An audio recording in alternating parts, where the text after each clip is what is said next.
কালো নয়, কালো নয়, মা তো কালো নয়। কালো মেয়েরা শিশি পেলে সবার ভালো হয়। জয় তারা, জয় মা তারা, জয় জয় তারা, জয় গুরুবাম, ওং নমো নারায়ণ। নমস্কার। আজকের অনুষ্ঠান হচ্ছে শনিদেবের গোচর নিয়ে। শনিদেবের গোচর আগামী 2.5 বছর মকর রাশির জন্য কেমন যাবে। আজকের বিষয়বস্তু হচ্ছে মকর। আপনাদের তো খুব ভালো সময়, আপনাদের সাড়ে সাথী শেষ অধ্যায় ছাড়ছে 29শে মার্চ 2015। আর তার সাথে আর 5-6 মাস অ্যাড করে রাখবেন, কারণ শনিদেব যখন ঢোকে তখনও একটু ফলটা লেটে দেয়, আর যখন ছাড়ে তখনও কিন্তু লেটে দেয়। আমার নিজের জীবন এক্সপিরিয়েন্স, আমার যখন সাড়ে সাথী শেষ অধ্যায় একদম শেষ, মানে আমি জানি সাড়ে সাথী শেষ হয়ে যাচ্ছে, তখন আমার একসাথে 1 মাসে, এটা আমার জীবন আপনাদের সঙ্গে শেয়ার করছি কেন, কেননা আমি সবসময় উদাহরণ দিই, আমি নিজে খুব একটা বড় মাপের কোনো মানুষ নই, সাধারণ মায়ের সেবায়। আমার সেই সময় নভেম্বর মাসে প্রথমে ডেঙ্গু হলো, খুব ডেঙ্গু চলছিল সেই সময়, প্রচুর মানুষ মারা যাচ্ছিল দমদম অঞ্চলে। প্রথমে ডেঙ্গু হলো, ডেঙ্গু হয়ে আমি 13 দিন সুযোগ পেয়েছিলাম। আমি তো খুব কর্মঠ মানুষ, আমার ব্যবসাটাকে করতে হবে, তখনও মন্দির আমার প্রতিষ্ঠা হয়নি, তো চলে গেলাম ব্যবসার কাজে।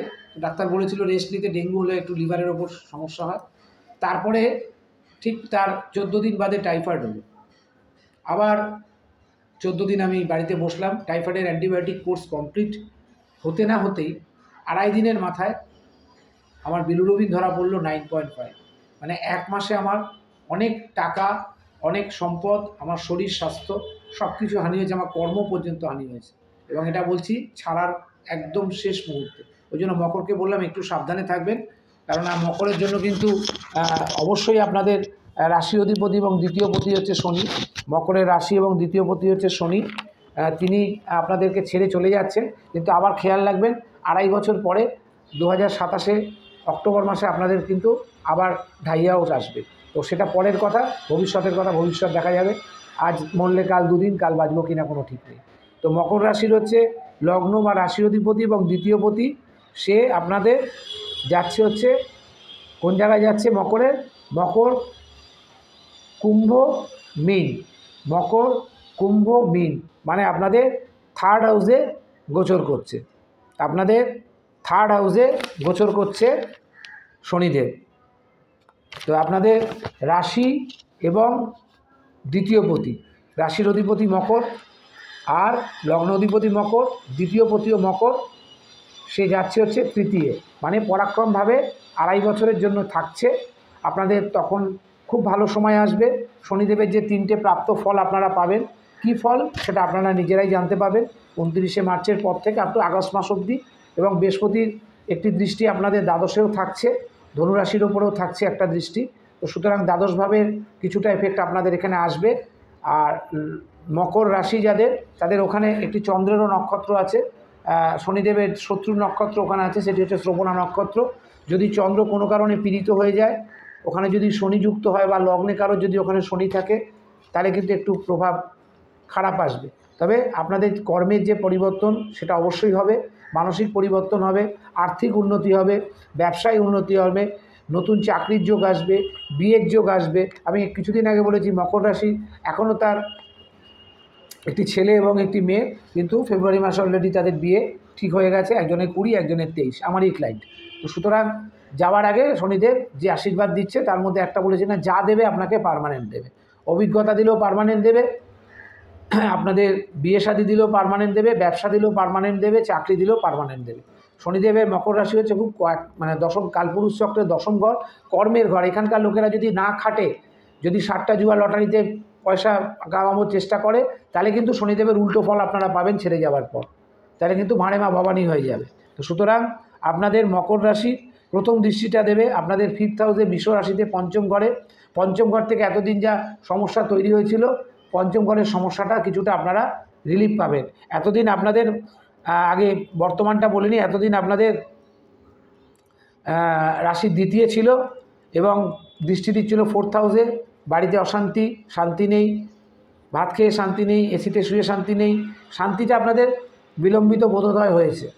তারপরে দৃষ্টি ছিল অষ্টমে, শরীর স্বাস্থ্য, হেলথ, ডাক্তার, এইসব সমস্যা ছিল, মাঝে মধ্যে শরীর স্বাস্থ্য খারাপ হয়েছে এবং প্রচুর চোট আঘাত পেয়েছে মকরের জাতক জাতিকারা। আমার কমেন্ট বক্সে লিখতে হবে না, আপনারা একটু নিজের এক্সপিরিয়েন্সটা শেয়ার করে নেবেন নিজের সাথে। আর তৃতীয় দৃষ্টিটা ছিল আপনাদের দশমে, বৃশ্চিকে, সেটাও আপনাদের শনিদেবের শত্রুঘর, কিন্তু ওখানেও শনিদেবের একটি প্রিয় নক্ষত্র রয়েছে, সেটি হচ্ছে অনুরাধা নক্ষত্র। তাহলে এখন বর্তমান নিয়ে আমি আলোচনা করছি। 29শে মার্চ 2015 আপনাদের 7.5 সরকারিভাবে শেষ হচ্ছে, বেসরকারিভাবে আগস্ট মাস থেকে আপনারা তার ফল পাবেন। ঠিক আছে, আমি বললাম, পরে মিলিয়ে নেবেন আমার ভিডিও। যাই হোক, প্রথম দৃষ্টিটা পঞ্চমে দেবে, সন্তানের পড়াশোনায় উন্নতি হবে, ভালো জায়গায় কলেজে চান্স পাবে, এডুকেশন যদি শেষ হয়ে থাকে ভালো কর্মপ্রাপ্তির যোগ আছে। আপনি নিজে যদি কোনো জাতক জাতিকা উচ্চশিক্ষায় ভালো জায়গায় যেতে পারবেন। যারা সফটওয়্যার হার্ডওয়্যার সেক্টরে আছে তাদের জন্য এটা খুব ভালো সময় মকর রাশি, কারণ শনি হচ্ছে সফটওয়্যার হার্ডওয়্যারের কারক গ্রহ। মাটির নিচে ব্যবসা যারা করছেন, যে সমস্ত লোকেরা মাটির নিচের দ্রব্য, বিশেষ করে স্টোন, জুয়েলারি স্টোন, তারপরে জল, তারপরে খনিজ পদার্থ, তেল, এছাড়া আমাদের হাতের যে পাথর এবং সফটওয়্যার হার্ডওয়্যার, মানে যারা বিটেক ইঞ্জিনিয়ারিং করছেন, কম্পিউটার ইঞ্জিনিয়ারিং করছেন, তাদের জন্য মকর রাশি কিন্তু ভালো ফল দিতে চলেছে। পঞ্চমে যে দৃষ্টিটা দেবে, 7.5 দৃষ্টি যেখানেই দিই আপনাদের জন্য ভালো সময় আসছে, কিন্তু দৃষ্টিটা যেহেতু পঞ্চমে দেবে, কিছুটা যে প্রবলেম এতদিন ফেস করেছেন প্রায় 7.5 বছর, তার থেকে আপনারা মুক্তি পাবেন। আপনাদের 7 নম্বর দৃষ্টিটা দেবে আপনাদের ভাগ্যস্থানে, মানে কন্যা রাশিতে। তাহলে কন্যা হচ্ছে শনিদেবের নিজস্ব মিত্রঘর, ভাগ্যে দৃষ্টি দেবে, ভাগ্যের উন্নতি করাবে, শর্ট ট্যুর হবে এবং বিদেশ ট্যুরও হতে পারে। যদি শনি ভালো থাকে, রাউট প্লেসমেন্ট ভালো থাকে, তাহলে অবশ্যই আপনারা বিদেশে যাওয়ার সুযোগ পাবেন, বিদেশে পড়াশোনা করতেও যেতে পারেন, বিদেশ ভ্রমণও যেতে পারেন। কিন্তু অল ওভার ইন্ডিয়া, মানে আমাদের ভারতবর্ষের মধ্যে আপনাদের অনেকগুলো তীর্থস্থানের ট্যুর আপনাদের হতে পারে। হওয়া কাজ যেগুলো নষ্ট হয়ে গেছিলো, বন্ধ ছিল, সেগুলো হতে পারে। যেগুলো সম্মানহানি হয়েছিল যেসব জায়গায়, সেই সম্মানহানি পুনরুদ্ধার করার একটা সুযোগ আপনাদের কাছে আছে। শনিদেব সুযোগ করে দেয় না, শনিদেবের থেকে সুযোগটা করে নিতে হয়, যে আমার সম্মানটা কীভাবে পুনরুদ্ধার করবো। আমি কারো টাকা মেরেছি, তার টাকা ফেরত দিয়ে দেবো।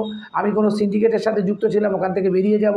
আমি কোনো বাজার কমিটি বা কোনো ফ্ল্যাট কমিটির ভেতরে আছি, সেখানে আমার নামে নানা রকম উল্টোপাল্টা কথা চলছে, সেগুলো থেকে আমরা কীভাবে মুক্তি পাবো। 7 নম্বর দৃষ্টিটা যেহেতু নবম স্থানে পড়বে, ভাগ্যের কিন্তু একটা পরিহাস, সবসময় বললাম না, যার শনি যার নবমে বাস তার জীবনে ভাগ্যের পরিহাস। শনি যার নবমে বাস তার জীবনে ভাগ্যের পরিহাস। কিন্তু নবম স্থানে শনি ভীষণভাবে আপনাকে সৎ বানায়। যদি আপনাদের কোনো রকম রবি শুক্র ছাঁচেরা যোগ না থাকে, তাহলে নবমের শনি কিন্তু ভীষণ সৎ হয়, ভীষণ ধার্মিক হয়, আর ধর্মই তাদের কাছে আগে, কর্মই তাদের কাছে আগে, এবং এরা পিতার সহিত সম্পর্ক কখনো খারাপ হয়। যদি রবি ভালো থাকে, তাহলে পিতা এদের জীবনের সব কিছু। আর এই নবমপতি যদি আপনাদের দ্বিতীয় থাকে, ধরুন কারোর নবমপতি নবমে যে দৃষ্টিটা পড়ছে সেই দ্বিতীয় থাকে, পিতার অনেক সম্পত্তিও আপনারা পেতে পারেন। তাহলে আপনাদের দ্বিতীয় দৃষ্টিটা পড়ছে আপনাদের কন্যা রাশিতে, ওটা হচ্ছে সপ্তম দৃষ্টি। তার মানে ওয়াইফের সাথে ঝামেলাগুলো মিটবে, নতুন সম্পর্ক হবে। যদি পরকীয়া ব্রেকিং হয়ে থাকে, তাহলে পেতে পারেন, সেটা আপনার নিজের ব্যাপার, আপনি সেটা আবার অ্যাকসেপ্ট করবেন কি না। ছেলেদের ক্ষেত্রেও যাদের পরকীয়া নষ্ট হয়েছে তারাও ফেরত পেতে পারেন, মেয়েদের ক্ষেত্রেও যাদের পরকীয়া নষ্ট হয়েছে তারাও ফেরত পেতে পারেন। তবে আমি বলবো পুরনো কাসন্তি না ঘাটাই ভালো। আপনারা নতুন কিছু চিন্তাভাবনা করুন, যাতে লাইফটাকে একটা স্টেবল পজিশানে আনা যায়। পরকীয়া তো স্টেবল পজিশন নয়, ওই বিভিন্ন ভণ্ডদের কাছে যাবেন, ওই পয়সা খরচা করে ওই তুকগুণ করাবেন, তারপরে বশীকরণ করাবেন, করিয়ে 6 মাসের জন্য রাখবেন, আবার চলে যাবেন। তো সুতরাং সবসময় শনিদেব বলে পার্মানেন্ট কিছু, ওই জন্য বললাম বিয়ের যোগাযোগ পেতে পারে। এবং আপনাদের দশম দৃষ্টিটা দেবে আপনাদের রাশির দ্বাদশে, মানে ধনু রাশিতে, সেখানে বৃহস্পতিরও দৃষ্টি থাকছে, খুব শুভ দৃষ্টি, এবং শনিদেবেরও দৃষ্টি কিন্তু আপনাদের দ্বাদশে থাকবে।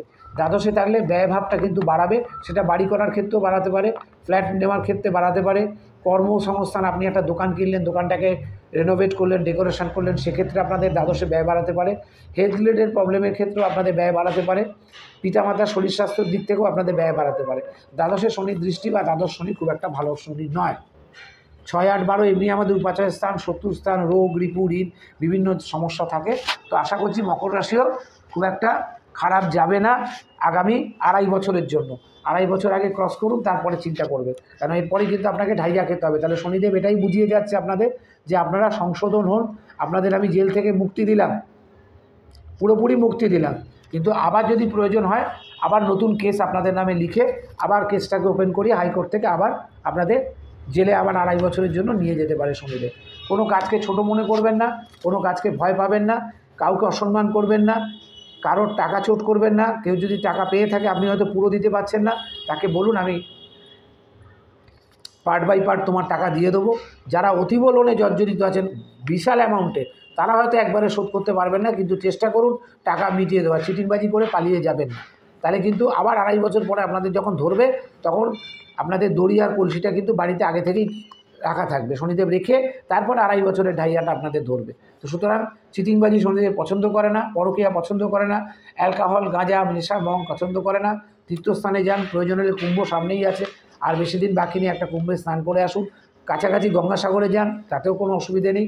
বাট সৎপথে চলুন, কেন এটা আপনাদের নিজস্ব লগ্ন এবং রাশি অধিপতি এবং কঠোর জায়গা। মকর ভীষণ শনিদেব ভীষণ কঠোর, ভীষণ। কুম্ভে যতটা রিল্যাক্স, যতটা আপনাদের ভালো ফল দেবে, অমৃত কলস দান করবে, কিন্তু কুম্ভের শনিদেব, মকরে কিন্তু শনিদেব ততটা ভালো ফল দেয় না। কিন্তু যেহেতু 7.5 কাটছে, তুলনামূলক আপনাদের 80% ফল আপনাদের জীবনে ভালো পাবেন। পরবর্তীকালে আমার ভিডিও মিলিয়ে নেবেন। এখন ভণ্ডদের ভিডিও দেখে নিন, পরে আমার ভিডিও দেখবেন। সবাইকে নমস্কার জানিয়ে মকর রাশির অভিনন্দন জানালাম। আপনারা 7.5 যে অভিজ্ঞতা পেয়েছেন, সেটাকে কাজে লাগান, ভালো কাজে লাগান, অন্তত খারাপ কাজে লাগাবেন না। জয় তারা।